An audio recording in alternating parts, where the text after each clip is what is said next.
Hello everyone, welcome to Raksha academy. मैं सौम्य चतुर्वेदी एक बार फिर हाजिर हूं आप सभी के सामने 10 कदम कामयाब होंगे हम के एक नए लेक्चर के साथ।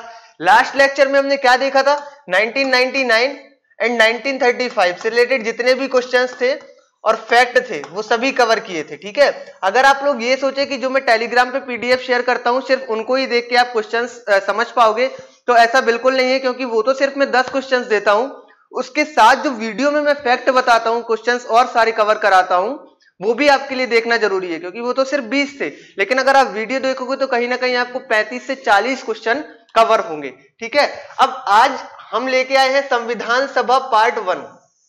संविधान सभा वैसे भी एक इंटरेस्टिंग टॉपिक है और कहा जाए तो पॉलिटी ही पूरा एक इंटरेस्टिंग टॉपिक है। अच्छी तरह से अगर हम समझें तो बहुत अच्छा लगता है पॉलिटी पढ़ने में।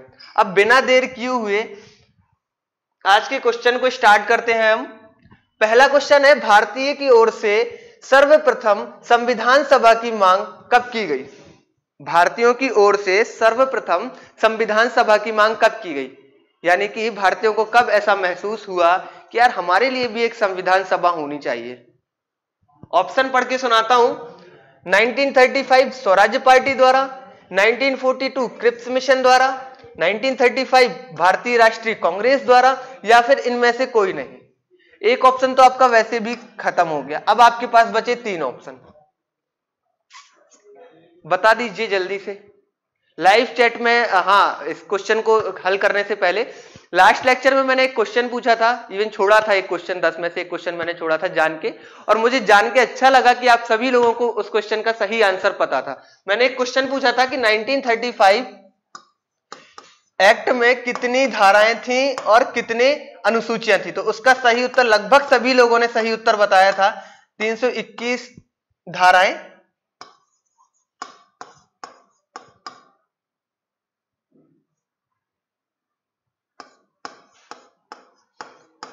और 10 अनुसूचियां। ऐसे प्रश्न बनेंगे और आप गलत करके आएंगे अगर आप अच्छे से नहीं पढ़ते हैं। तो ऐसा नहीं है कि एक बार ऑब्जेक्ट लगा लिए और खत्म किया। जितने ज्यादा से ज्यादा ऑब्जेक्ट लगा सके, जितने ज्यादा से ज्यादा ऑब्जेक्ट सॉल्व कर सके, आपकी पढ़ाई तभी सारगर्भित रहेगी जब आप उसके ऑब्जेक्टिव सॉल्व करेंगे प्रीलिम्स के लिए। अदरवाइज कितना भी पढ़ लेना वो कोई मतलब की नहीं रहेगी आपकी पढ़ाई अगर आप ऑब्जेक्टिव सॉल्व नहीं करते। ठीक है, तो इस चीज पे हमें विशेष ध्यान देना है। हम थे इस प्रश्न पे कि भारतीयों की ओर से सर्वप्रथम कब ऐसी मांग की गई कि हमारे लिए एक पृथक संविधान सभा होनी चाहिए, तो इसका सही उत्तर होगा 1934 स्वराज पार्टी द्वारा। स्वराज पार्टी द्वारा एक ऐसी मांग की गई कि हमारे लिए एक पृथक संविधान सभा होनी चाहिए। ठीक है, एक तो हो गया प्रश्न ये। अगर दूसरा प्रश्न आया, चलो ठीक है, मैं यहां पर अगर इनमें से कोई नहीं की जगह लिख देता,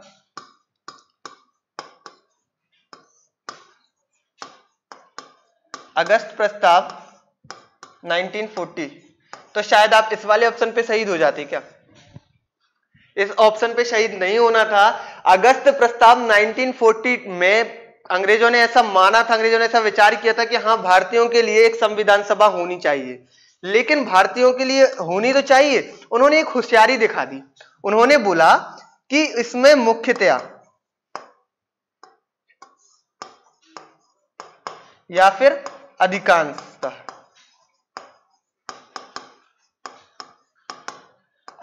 क्या होंगे? भारतीय लोग होंगे। उसमें मुख्यतया या अधिकांशतया भारतीय लोग होंगे, यानी कि उनकी बिल्कुल साफ मंशा समझ में आ रही थी कि वो उसमें भारतीयों के अलावा अंग्रेजों को भी उसमें रख देते, अपने लोग भी उसमें शामिल करते। लेकिन हमको ये गवारा नहीं था, हमें तो सिर्फ हमारे लोग ही चाहिए थे, क्योंकि बहुत टाइम से हम ये सब चीजें झेलते चले आ रहे थे। तो हमने इसको नकार दिया, इसको मना कर दिया कि नहीं, ये नहीं, हमें तो ऐसी संविधान सभा चाहिए जिसमें सिर्फ हमारे लोग हों। और अगस्त 1940 के प्रस्ताव को हमने इसीलिए स्वीकार नहीं किया। अगर कभी भी प्रश्न बन जाए कि अगस्त प्रस्ताव कब लाया गया, 1940, 1942, 1939, 1941, तो इसका सही उत्तर होगा 1940। ठीक है, अगला प्रश्न देखते हैं।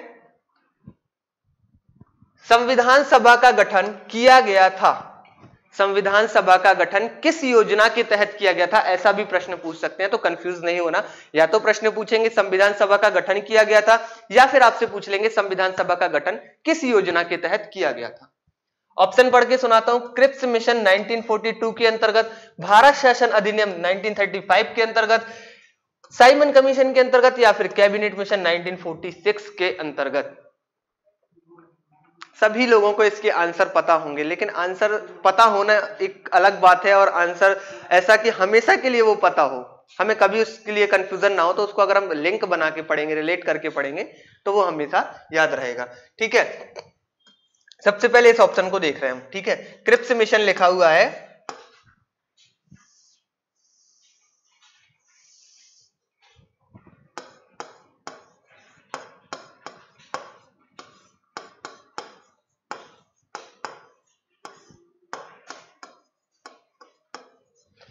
क्रिप्स मिशन 1942 में भारत आया। यही वो मिशन था, यही वो योजना थी जिसमें अंग्रेजों ने पहली बार पूर्णतया ऐसा मान लिया था, ऐसा बोल दिया था कि एक पृथक संविधान सभा होगी। लेकिन इसमें भी उन्होंने एक होशियारी दिखाई थी। इसके जो अध्यक्ष थे उन्हीं के नाम पे बनी थी। ठीक है,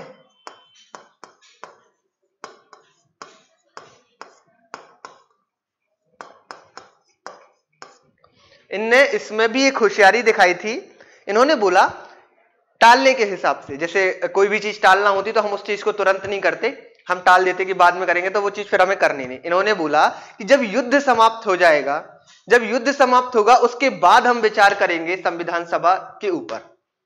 लेकिन हम लोग इतने भरे बैठे थे उस समय, इतने भरे बैठे थे, इतना भी हम लोगों को पेशेंस नहीं था, होना भी नहीं चाहिए था, क्योंकि बहुत सारी चीजें हमने देखी थी कि अंग्रेज कितनी बातों पर अपने रहते हैं। ठीक है, तो हम लोग इतने भरे बैठे थे, हमने बोला कि भाई युद्ध के बाद क्यों, युद्ध के दौरान क्यों नहीं, हमें अभी चाहिए, हमें अभी बनवानी। तो इस मिशन को भी हमने नकार दिया, हमें इसको भी बोल दिया कि भैया तुम्हारे से भी काम नहीं चलेगा। तो इसका एक ऑप्शन ये हमने देख लिया, ये खत्म हो गया। साइमन कमीशन हो नहीं सकता, भारत शासन अधिनियम 1935 के अंतर्गत बिल्कुल नहीं किया। ये अच्छे से आपने पढ़ा है, लास्ट के 2 लेक्चर में इसके सारे ऑब्जेक्टिव हमने सॉल्व किए। तो बचा कौन सा, कैबिनेट मिशन। कैबिनेट मिशन 1946 के अंतर्गत, कैबिनेट मिशन 1946 के अंतर्गत पहली बार भारतीयों के लिए एक संविधान सभा गठित की गई। कब की गई, कैबिनेट मिशन 1946 के अंतर्गत। इससे रिलेटेड और भी मैंने नीचे प्रश्न लिए हैं और जो भी चीजें होंगी वो हम इसमें कवर करेंगे। ठीक है, अगर आपको कोई ऑब्जेक्टिव या कोई प्रश्न नहीं बन रहा है तो उसका ये कतई मतलब नहीं है कि आप उस पर तुक्का लगाओ। उसका ये मतलब है कि उसके आप चारों जो ऑप्शंस दिए गए उनको अच्छे से पहले तो रीड करो। रीड करने के बाद एलिमिनेट करना ये सीखो कि यार ये ऑप्शन तो दूसरे प्रश्न का है, ये आंसर भी दूसरे प्रश्न का। जरूरी थोड़ी ना है कि आपने ये प्रश्न ही पढ़ा हो। आपने ये प्रश्न नहीं पढ़ा तो इसके अलावा कोई प्रश्न पढ़ा होगा। इसके अलावा अगर कोई प्रश्न पढ़ा है तो जाहिर सी बात है, अगर आप 1 से 2 ऑप्शन एलिमिनेट करना सीख गए, 3 ऑप्शन, तो आप सही उत्तर ही लगा के आओगे। ठीक है, और प्रीलिम्स एक ऐसा एग्जाम है जिसके उत्तर जो है, प्रश्नों के उत्तर आपकी आंखों के सामने रहते हैं। अगर आपने ऑब्जेक्टिव 3, 4, 5 बार सॉल्व किए हैं किसी भी टॉपिक के, तो ये मान लीजिए कि आपका प्रीलिम्स कोई नहीं रोक रहा। और जिसका एक बार प्रीलिम्स रुक गया ना, तो फिर वो दिक्कत में आ जाता है, क्योंकि वो कहीं ना कहीं ऑब्जेक्टिव सॉल्व नहीं करता, वो मेंस में लगा रहता है। अरे भाई मेंस में तो लगना है, लेकिन पहले प्रीलिम्स भी तो हमें देखना है ना। अब अगला प्रश्न देखते हैं। अगला प्रश्न है, निम्नलिखित में से कैबिनेट मिशन के सदस्य हैं, कैबिनेट मिशन के सदस्य कौन हैं? 2 तरह से आ सकता है ये प्रश्न। ठीक है, लिखा मैंने एक ही तरह से, A sir Patrick Lawrence, B A B. Alexander, C Stafford Cripps, और चौथा है उपरोक्त सभी। एक तो धारणा है हमारे दिमाग में, जहां हमें उपरोक्त सभी दिख गया तो फिर तो वही होना है, फिर तो हमें 3 ऑप्शन पढ़ने ही नहीं है, फिर तो वही होना है। यानी कि अगर यहां उपरोक्त सभी लिख गया तो सभी है, उन्होंने जान के ही ऐसा लिखा है। ठीक है, तो देख लेते हैं। सर पैट्रिक लॉरेंस ये थे कैबिनेट मिशन के अध्यक्ष। ठीक है, अलेक्जेंडर ये थे सदस्य, और स्टैटफोर्ड क्रिप्स ये भी थे सदस्य। ठीक है, तो बिल्कुल सही है कि उपरोक्त सभी, sir Patrick Lawrence, AB. Alexander, Stafford Cripps, ठीक है, ये तीनों ही कैबिनेट मिशन के सदस्य थे। अब अगर प्रश्न बदलकर आ गया, अगर यहां लिखा गया निम्नलिखित में से कौन एक कैबिनेट मिशन का सदस्य नहीं है। ठीक है, सपोज कीजिए यहां पर लिखा हुआ हो अगर उपरोक्त सभी की जगह जॉन साइमन, मैंने तो वैसे एक सपोज कराने के लिए एक सरल सा ऑप्शन दे दिया आपको, वहां इतना सरल ऑप्शन नहीं देंगे, उसमें एक कठिन सा नाम देंगे जो आपको कंफ्यूज करेगा कि यार ये है कि नहीं है। मैंने तो जॉन साइमन ले लिया, तो चलो हटा दो इसको। लेकिन अगर आगे कैबिनेट मिशन के सदस्य नहीं है तो बस इन तीनों को याद रखना है, जो चौथा बंदा आएगा वो इनका सदस्य नहीं होगा। ठीक है, अब चले अगले प्रश्न पे।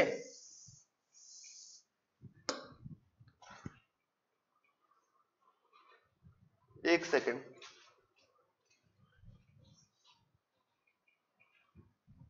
अगला प्रश्न देखते हैं। कैबिनेट मिशन योजना के अंतर्गत संविधान निर्मात्री परिषद, कौन?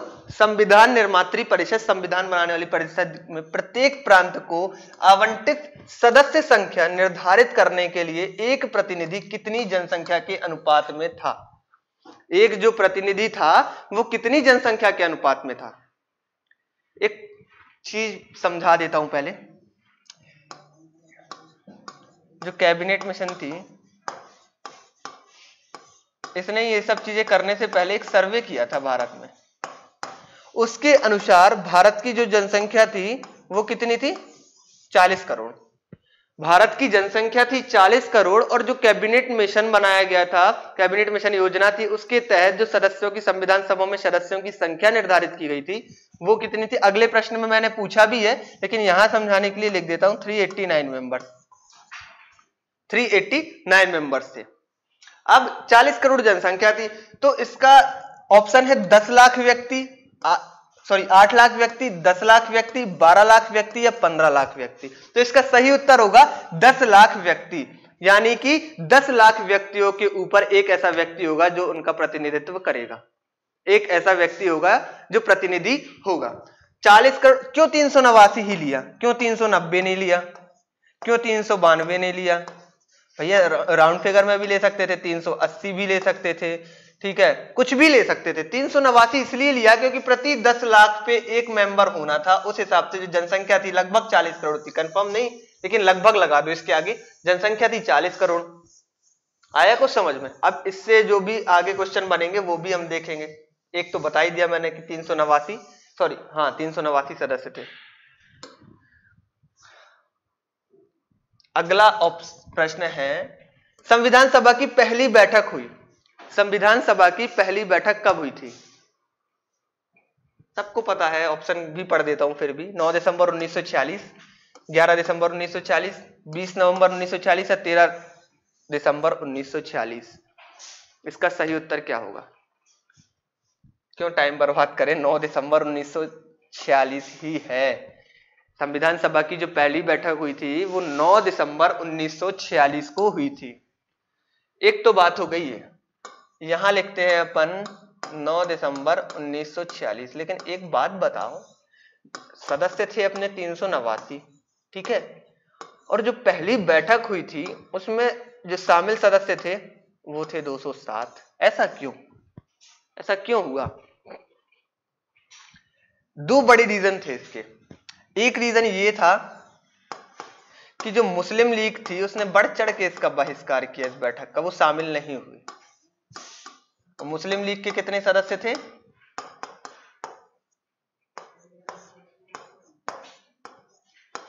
73।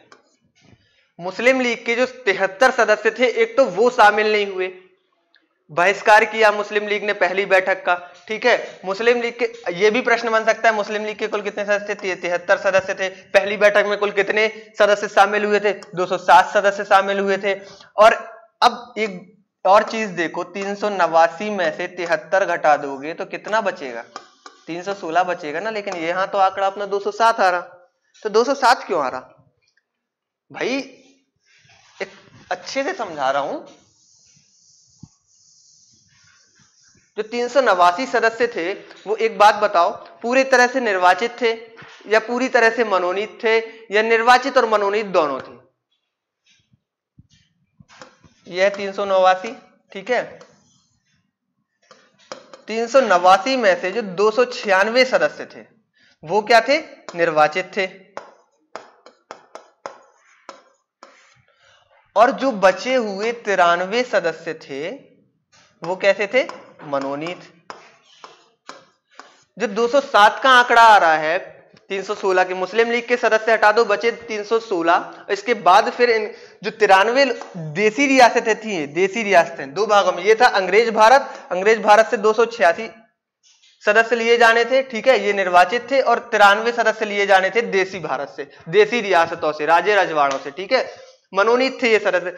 इन्होंने ये तय ही नहीं किया था कि इनको जाना कहां है, ये मान ही नहीं रहे थे कि हमें इस जगह जाना है, ये अभी कंफ्यूज थे, इन्हें अपना भविष्य तय नहीं किया था, तो ये भी पहली बैठक में शामिल नहीं हुए थे। इस वजह से जो आंकड़ा था वो 207 का था, ठीक है। अब एक चीज और, आपने किताबों में देखा होगा, ये 296 को जो है वो 292 + 4 लिखा रहता है। इसका क्या रीजन है? 4 क्या है? ये भी अंग्रेज भारत के सदस्य हैं, ये भी अंग्रेज भारत के सदस्य, ये भी निर्वाचित हैं और ये भी निर्वाचित हैं। जो 4 है लिखा रहता है, इसका मतलब है जैसे आज के जमाने में केंद्र शासित प्रदेश है, वैसे ही उस जमाने में भी 4 क्या होते थे? चीफ कमिश्नरी प्रांत होते थे।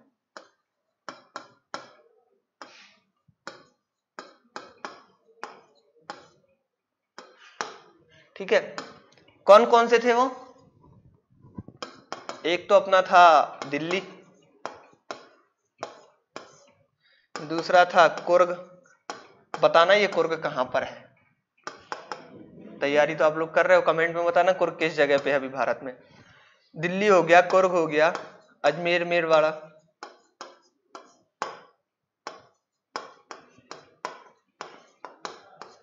और चौथा हो गया बलूचिस्तान। बलूचिस्तान कहां है अभी? पाकिस्तान में भैया, पाकिस्तान में, याद रखना इसको। ये 4 चीफ कमिश्नरी प्रांत थे। 292 + 4 का मतलब ये है कि 292 जो थे वो भी अंग्रेज भारत से थे, और जो 4 थे चीफ कमिश्नरी प्रांत से, दिल्ली से लिया गया था, एक कुर्ग से, एक अजमेर मेरवाड़ा से, एक बलूचिस्तान से, ठीक है। अगर कभी भी पेपर में प्रश्न बन जाए निम्नलिखित में से कौन सा एक चीफ कमिश्नरी प्रांत नहीं है, इन 3 के ऑप्शन दे दे, चौथा ना दे, या इन 3 को दे दे, चौथा ना दे, तो याद रखना निम्नलिखित में से कौन एक चीफ कमिश्नरी प्रांत नहीं है। एक ये चीज देखी। वैसे इस प्रश्न में कुछ ज्यादा ही समझ लिया, समझाना नहीं था इतना सारा, लेकिन फ्लो में निकल जाती हैं चीजें। संविधान सभा की पहली बैठक कब हुई थी? 9 दिसंबर 1946 को हुई थी। इसको याद रखना, संविधान सभा की पहली बैठक 9 दिसंबर 1946। बार बार बोलने का मतलब ये रहता है कि आपको चीजें रट जाएं और फिर कभी ना भूलें, तब तो मतलब है पढ़ने का, नहीं तो आज पढ़ा कल भूल गया, उसका कोई मतलब नहीं है। कैबिनेट मिशन योजना के तहत संविधान सभा में कुल कितने सदस्य निर्धारित किए गए थे? अभी जस्ट मैंने बताया, ऑप्शन क्या को पढ़ो, 389 है। कैबिनेट मिशन योजना के तहत संविधान सभा में कुल कितने सदस्य निर्धारित किए गए थे? 389 सदस्य निर्धारित किए थे। पूरी कहानी सुना दी मैंने, पहली बैठक में कितने आए थे, कितने ब्रिटिश भारत से लिए जाने थे, कितने देसी रियासतों से लिए जाने थे, सारे मैंने समझाए। अब बार बार एक ही चीज समझाता रहूंगा तो फिर वीडियो लंबी हो जाएगी और फिर आप लोग देखोगे नहीं ना।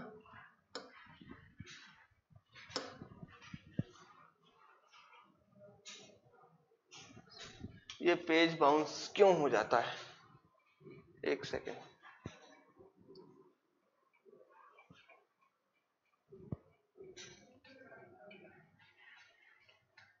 सातवां प्रश्न है, संविधान सभा के अस्थायी अध्यक्ष कौन थे?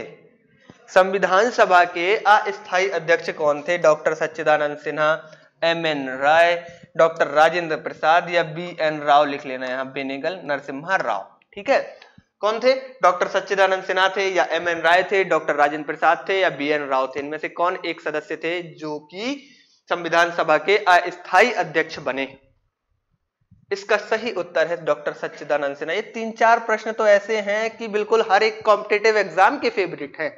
कहीं भी पॉलिटी आएगी तो इनमें से कोई ना कोई प्रश्न तो आएगा, एक अस्थायी अध्यक्ष, एक अध्यक्ष, एक पहली बैठक कब हुई, दूसरी बैठक कब हुई, उद्देश्य प्रस्ताव कब आया, ये सारी चीजें जरूर पूछते हैं। तो संविधान सभा के जो अस्थायी अध्यक्ष थे वो डॉक्टर सच्चिदानंद सिन्हा थे। अब एक प्रश्न और, डॉक्टर सच्चिदानंद सिन्हा को ही क्यों चुना गया? और भी तो मेंबर्स थे वहां पे, और भी तो सदस्य थे, क्योंकि वो बहुत ज्यादा बुजुर्ग थे, बुजुर्ग सदस्य को ही लिया गया था। क्वेश्चन नहीं आएगा लेकिन फिर भी समझ के लिए याद रखना। संविधान सभा के संवैधानिक सलाहकार कौन थे? संविधान सभा के संवैधानिक सलाहकार कौन थे? संविधान सभा के संवैधानिक सलाहकार कौन थे? K M Munshi, doctor B R Ambedkar, B N Rau, हर जगह राय लिखा है, बी एन राव, या फिर सरोजिनी नायडू? कौन थे संवैधानिक सभा के संवैधानिक सलाहकार?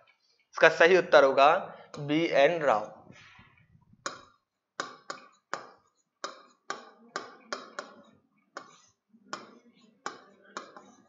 ऑब्जेक्ट में भी इतने शॉर्ट में नाम लिखते हैं इसलिए क्योंकि अगर इतना लिखने चले गए तो एक दो लाइन तो भरी जाएंगी, याद रखना इसको, ठीक है। संविधान सभा के संवैधानिक सलाहकार थे बी एन राव। संविधान सभा के जो संवैधानिक सलाहकार थे वो बी एन राव थे। और अच्छा लगता है जब आप लोग लाइव चैट में आके आंसर जल्दी जल्दी बताते हैं, तो ऐसा लगता है कि यार आप लोगों की तैयारी अच्छी चल रही है। और अगर अभी से जो तैयारी करने लगेगा, अभी से जो बात मान लेगा, तो आगे भी बढ़ जाएगा, और जो डेट के इंतजार में बैठा रहेगा वो एंड तक भी बैठा रहेगा। एंड में जब प्रीलिम्स आ जाएगा तो वो इधर की टेस्ट सीरीज ढूंढेगा, उधर की टेस्ट सीरीज ढूंढेगा, जो मेन चीज है वो भूल जाएगा कि उसको करना क्या है, ठीक है। अब ये प्रश्न स्टार्ट करने से पहले मैं एक चीज बता दूं कि हमारा एक टॉप 100 का बैच चल रहा है,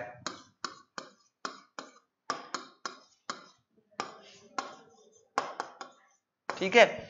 ये बैच ऐसा है जिसमें आपको 7500 रुपए सिर्फ 75,000 रुपए पे करने हैं। इसके अंतर्गत आपको प्रीलिम्स मिल जाएगा, 2020 का मेंस रहेगा, इंटरव्यू तक भी आप जाएंगे तो भी कोई फीस नहीं लगेगी। टीचर्स के जो हैंड रिटन नोट्स रहेंगे वो आपको मिल जाएंगे, साथ में आनंद सर जो 15-20 दिन के अंदर लाइव आते हैं, वो जूम मीटिंग हर हफ्ते होती है, वो सारी चीजें आपको एक जगह पे मिल जाएंगी। अगर आप कीमत देखें तो सिर्फ 7500 रुपए। अगर मैं बात करूं तो इतने रुपए में तो एक मोबाइल भी नहीं आता जिस मोबाइल पे आप देख रहे होगे।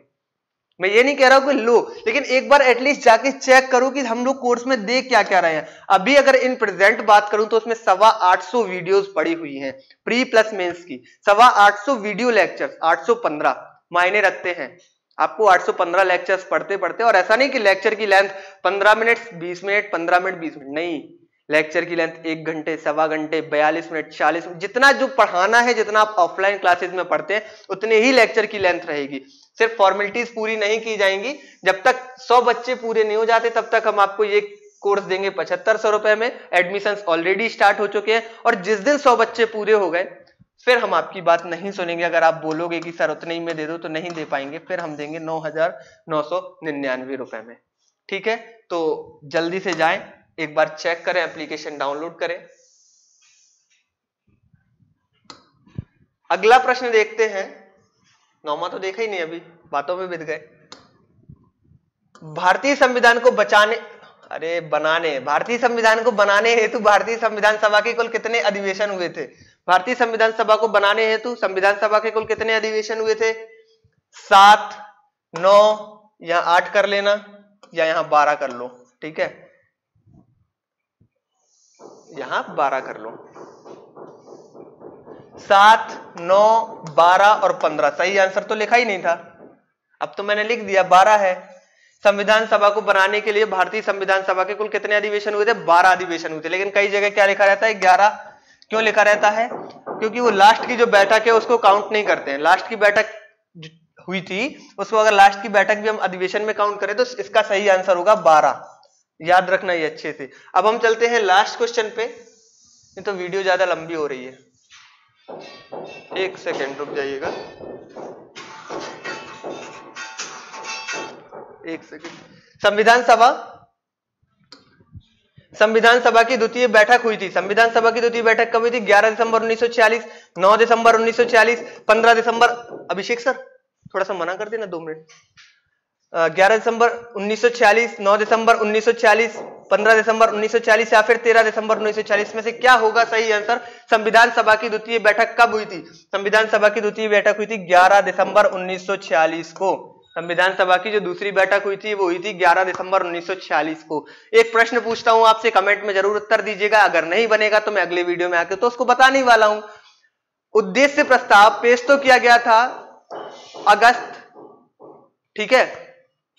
उद्देश्य प्रस्ताव कब उद्देश्य प्रस्ताव कब पेश किया गया था और पेश करने के बाद उसको कब माना गया था, क्योंकि जिस दिन पेश किया गया था उस दिन तो नहीं माना गया था, लेकिन बाद में माना गया था, तो कब माना गया था उद्देश्य प्रस्ताव को। ठीक है, तब तक के लिए बने रहिए हमारे साथ और देखते रहिए रक्षा एकेडमी की यूट्यूब चैनल पर जितने भी वीडियोस आ रहे हैं। और अगर आप एप्लीकेशन डाउनलोड करना चाहें तो इस कोर्स को जरूर देखिएगा जिसके बारे में मैंने आपको सजेस्ट किया है। और धन्यवाद।